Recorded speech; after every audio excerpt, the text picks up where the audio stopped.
now.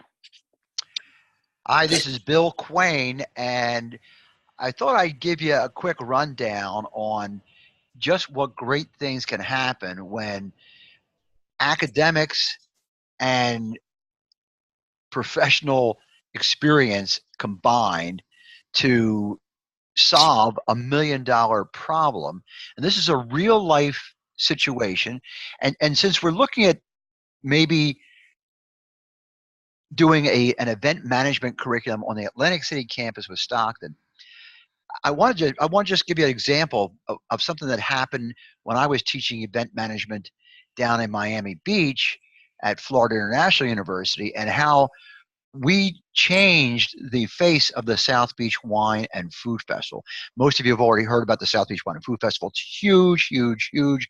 By the way, they bring $1 million, $1 million every year to Florida International University, to the hospitality program there. It's a big thing. I had the pleasure of working as one of the directors of the South Beach Wine and Food Festival, which we call the SOBEWAF, SOBEWAFF, as the initials for the thing. And I was, when I was down there at Florida International University, I was brought in to solve a problem, and we're going to talk about that today. So with me today is Amanda Inza, who's going to be helping me with this. As most of you know, I'm almost totally blind, so I need someone to help me read my slides here. Amanda is a graduate of our program at Stockton, the hospitality program, and she's helped me out today. You ready, Amanda? I'm ready when you are. Okay, what do we have here? Solving $1 million problem using 1 professor, 2 alumni, 15 students, and 3 Gators. Yeah, 3 Gators. I'm going to show you what the 3 Gators were and how we solved this problem. Okay, next slide, please. Don't worry, these weren't real Gators. Here is the kind of Gators we used. Let's show them the kind of gator we were using here, Amanda. Yeah, these are little golf carts that are little pickup truck type things. And we solved the big problem because this was actually done on the beach. And the first year they did this food and wine tasting on the beach, it was nearly a disaster. Cars got stuck in the sand. They were late opening, I believe. Restaurants ran out of food. It was just pretty tough. So we put together a little plan involving me and my students, a couple of alumni, and these Gators, 3 of these Gators. We're going to show you what we did. Okay, next slide, please, Amanda. The South Beach Wine and Food Festival. It wasn't always the huge success it is today. Yeah, I mean today it's sponsored by actually it's owned by the Food Channel or the Food Network. It's really gotten huge, huge, huge. But it started out like everything else. It started out with just an idea, and the first year that we moved to the beach to do this, man, we had some real logistical nightmares. Next slide, please. Today, the SOBEWAFF contributes $1 million per year to FIU's hospitality school. Isn't that nice? Isn't that nice? Oh, gotta love it. Next slide, please. At the first SOBEWAFF, here is the configuration for the Grand Tasting Village tent. All right, so here's the thing. This Grand Tasting Village, it's a tent. I believe, I can't remember exactly, but I believe the dimensions were somewhere about 350 feet wide and about 60 feet across, something like that. I could have them off by, some feet somewhere along the line. But here's where the problem came. Now, I was not here for this year. They brought me in right at the end of this and said, this is what went wrong. How can we solve it? So here's what they did. Now, this tent, just to give you an orientation here, this tent is actually on the beach. The top area there is the east, so the ocean would be on the other side of that. The left-hand side was north, bottom was west, obviously, and then the right-hand side was south. So here's one of the first mistakes they made. They numbered the tables incorrectly, and because no one knew where the things were. So you see how they started top left-hand corner there, and I believe this is how they did it, but it was something like this. They started with table number 1, and they went all the way down to the end of that, and then they started coming back down the next row, counting each table. Now, here's the problem. You do that, and remember, this is 350 feet, long here, or wide, whatever you want to call it. That's a lot, and so when you're trying to load things in quickly, when you're doing any kind of production like this, the load in, the load out, that we call it the move in, move out, the MIMO, is so important. It's so critical if you're going to open on time and if you're going to be able to service these things. So knowing where your table numbers are located by using some kind of system makes a big difference. Okay, next slide, please. Here is how we renumbered the tables. Yeah, so the first thing I did was, and this is based on the fact that I used to work for a trade show contracting company, called Freeman Service Contractors. They set up trade shows. I mean, big trade shows, and some smaller ones too. And so, one of the things is knowing where your booth numbers are to give you some kind of thing. So you see how I changed the numbering here? We created the first row, top left hand corner. What was that? 100 was the first. Yes. Okay, so we did 100. Now, we went all the way down by even numbers, so 100, 102, 104, etc. And then, Amanda, look on the other side of the aisle there. You see it starts at 101, correct? Correct. And then it goes 103, 105. Well, guess what? That created aisle 1 for us.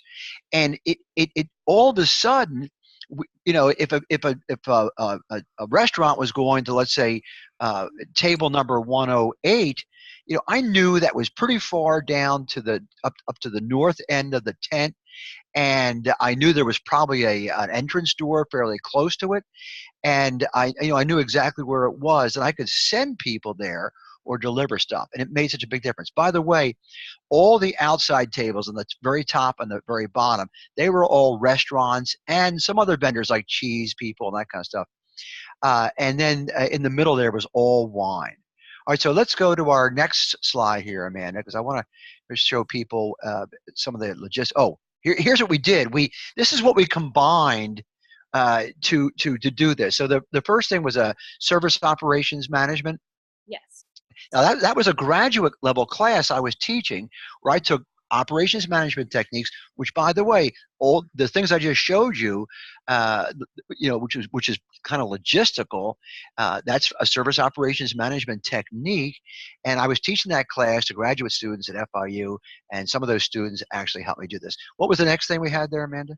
Customer service management. Customer service management. The first thing I had to look at was that these restaurants that we were servicing, and by the way, I was one of the directors of the South Beach Wine and Food Festival at that time.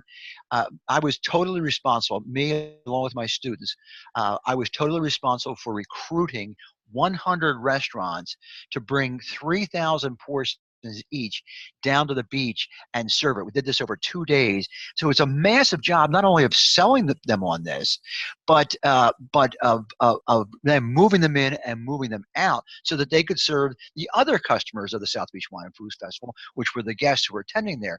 So we had to use customer service management, and and my students treated the restaurants as our customers. What's the next thing on the list there? Trade show experience. Trade show experience. And the only reason I knew how to do this was because of my trade show experience. And I actually taught a trade show management class. So these students who were working with me had a lot of experience with it too. And then we have the CSR program? Yep. Yeah, so what that was, I chose students to become CSRs, or RSCs, restaurant service coordinators. So I had a number of students. They each had 2 or 3 restaurants that they were responsible for. We set them up with them, a month or 2 months before the festival. As soon as we recruited them, and these students were in constant communication with them, and when these restaurants got to on site, the students had already set up meeting times with them. We were able to stagger the deliveries of all this stuff, and it made such a huge difference. Okay, let's go to the chart now, the map of the entire site, Amanda, and we'll kind of show people what we did.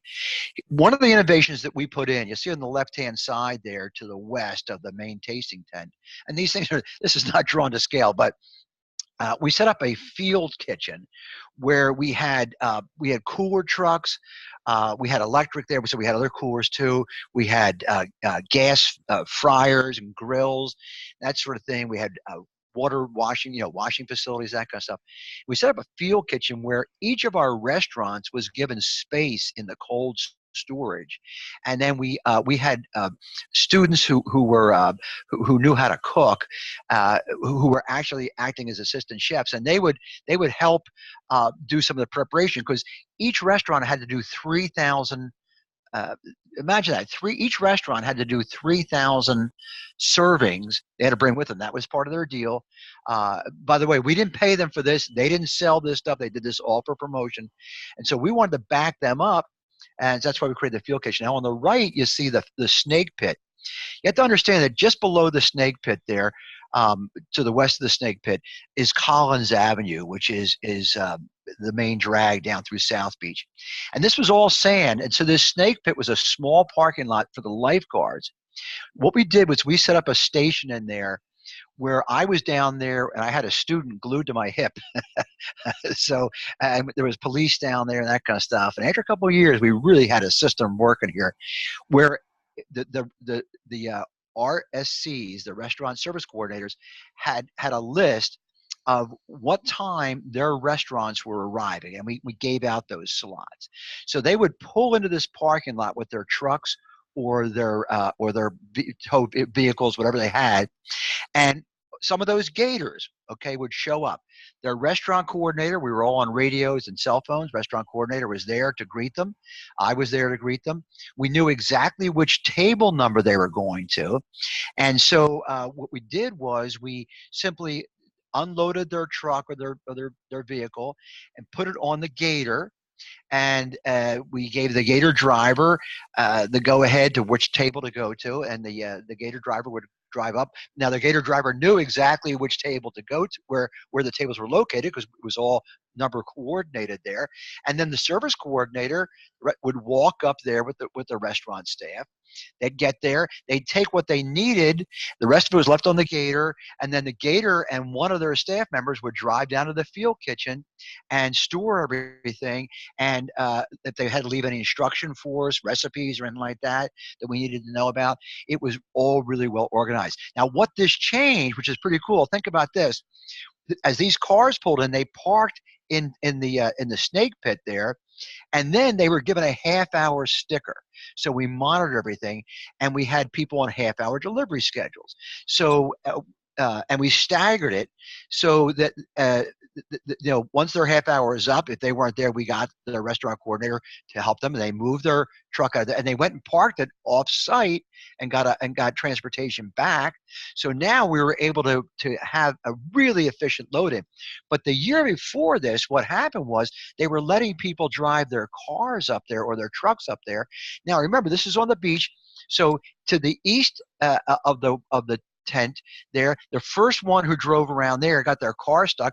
It took us forever to get it out. Well, I wasn't there that year because I wouldn't let that happen. And then, but what happened on the other side, on the west side of the tent, since they hadn't coordinated where the table numbers were, they had people pulling their cars up there, stopping at the first entrance to the tent, even though they may have been loading way back in the tent. Then nobody could get past them.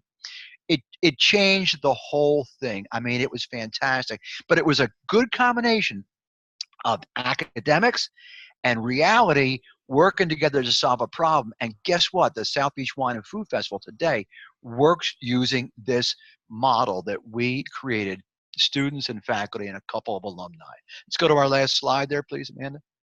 Next stop, Atlantic City. Next stop's Atlantic City. Let's bring event management to Atlantic City and really, really make a difference.